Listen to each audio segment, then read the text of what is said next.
Hello YouTube, or should I say hello to my 500 plus subscribers? What? Apparently that means I've got enough people to fill out a jumbo jet, which is awesome.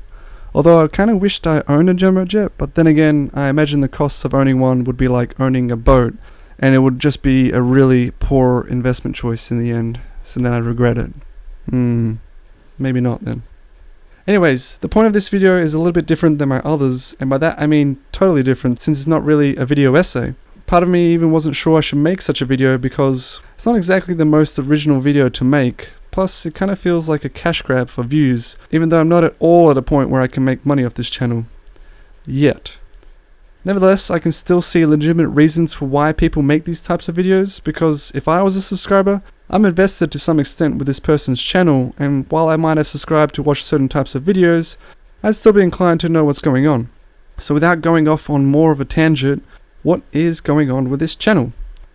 Well, for the rest of this year, I still plan to make videos, but ones that will be more focused around providing recommendations for movies and television shows instead of the classic video essay or analysis format, and there's a few reasons why. The main one is that I want to transition myself away from being a critic of film and television to rather being a creator of original and entertaining videos in that same space. There's a saying that everyone's a critic and not everyone's an artist, and I'm a fan of that belief because it is 10 times easier to criticize than it is for you to try and come up with it yourself. And if I don't start venturing out to try and create videos with original ideas, then chances are I'll just remain a critic for the rest of my life, and that doesn't really appeal to me as much when compared to being that guy who created a great film, show, podcast, or video series. Another way to put it is that I could name several shows, or actors, or directors, or maybe even writers, but I wouldn't be able to name any other critics aside from perhaps Roger Ebert, and I know where I'd like to sit between those two categories. Such thoughts have been in my head for the last few months until I finally took the step out and started a comedy web series on another channel called Terrestrial Griffin, which is primarily where most of my focus on making videos will go towards in the future. If you're interested, the show is called Dingleberries, and it's basically a cross between my favourite television show Nathan For You and another great series that I love, Nirvana the Band The Show. And it's essentially a web series that follows two guys who have a homemade brew, and every episode is them trying to make their beer famous using out-of-the-box type of solutions, and often interacting with the public to do so. Here's a glimpse. Hello, how you going? Sorry to disturb you. Alright. We're just local Dianella boys, and we've made our own beer, and we're. No, we're not interested. You're not interested? No, thank you. Do you have Instagram? No. Do you possibly have Facebook? Do you have Facebook? No. Would you like a taste? No, thanks, mate. You're all good? Oh, sorry, I'm not a beer drinker. Sorry. You're not a beer That's all drinker good, at all? man. So you know I love Yeah, you like wine? Hello. Hello. Oh, you're on the phone. Yes. Sorry to disturb you. Do you want us to? It's all right if you're busy. The worst manager I've ever seen. I wish I never even met you. You pathetic marketing manager. You can't market shit. Free beer. What sort? We're cool. Well, this is just bottles we're using for the moment. I just hear free beer. You did, yeah. Would you like a drink? Yeah, thanks. Yeah. Go for it. Are you going to tell me this is like got your Would you take free Imagine. beer from a random stranger?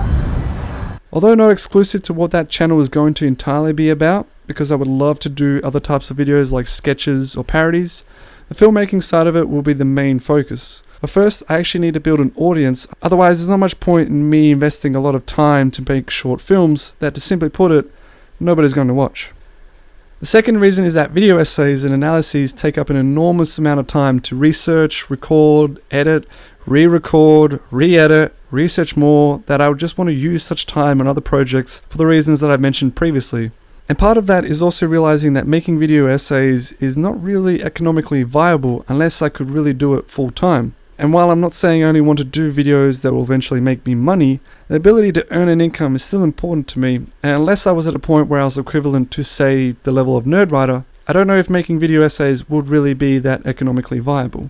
Even from what I've read behind the scenes of the channel Every Frame a Painting, who, in my opinion, were the best at making video essays in the filmmaking environment and inspired my own channel, it seems like even they were just able to break even with the free time they spent making the videos, so I'm not sure if Nerd Writer is only able to do so because he's uploading so frequently and because he's doing it full time. Having said all that, I will always enjoy watching movies and television shows, and importantly, enjoy talking about which ones I thought were great and why.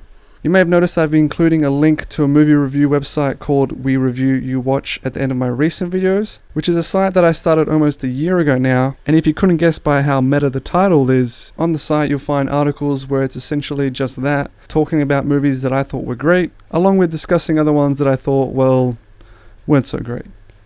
Once again, if you're interested, I'll put down a link below. This is starting to feel more like a cross-promotion video rather than an update. But why I raise that point is just to demonstrate that I still enjoy being part of the space of talking about movies, and I want to continue that in some way on this channel. In particular, moving forward, I'm thinking of starting a monthly video series where I highlight a few films or shows that I recommend are worth seeing because I thought they were great and deserve to be mentioned.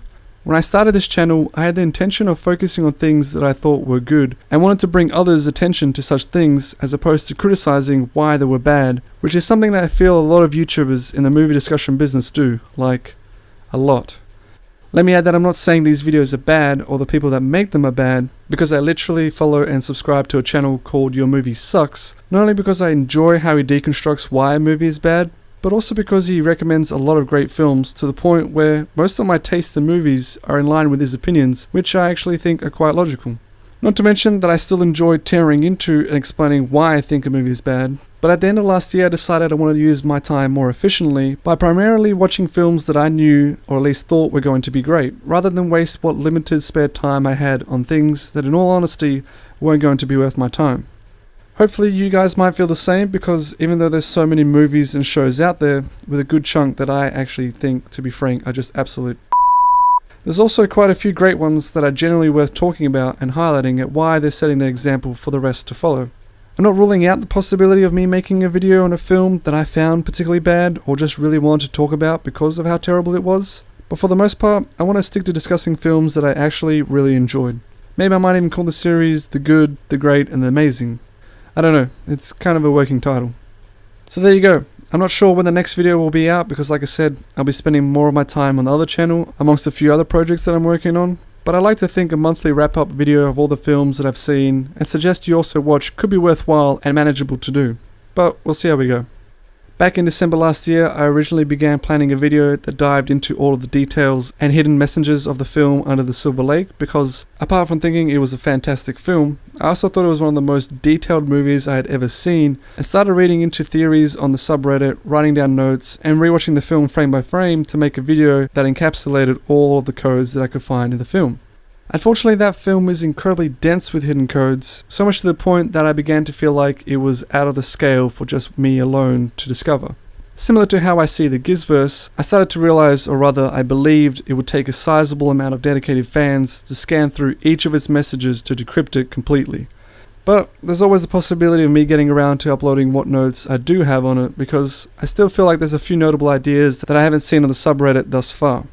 And speaking of the Gizverse, which I should also add is probably the main reason why I've got 500 subscribers and nearly 40,000 views in the first place, judging from my analytics, which funnily enough say almost 100% of my viewers are male as well. So thanks ladies. I'm still holding out for another album to reveal more details about Stu and Jason's amazing universe to allow me to make a volume 4 to that series. However, looking back on my notes, I've got a few scribbles or ideas that weren't necessarily as strong as the theories I presented in the original series, but it might be worth digging up as a supplementary video in case anybody's interested. I'm not sure. We'll see. Okay, long update over. I'm going to go back to working on some of the projects, but once again, thank you to all who have subscribed and enjoyed watching my videos. I'm still getting the odd comment here and there that's either a very kind compliment or a different theory on the Gizverse, which genuinely has been so rewarding and validating that I can't even begin to express how grateful I am for them, and I really do mean that. So, thank you guys. Hopefully I'll have a new video for you in the not so distant future, but until then, wait a minute. What's this? Is that what I think it is? Holy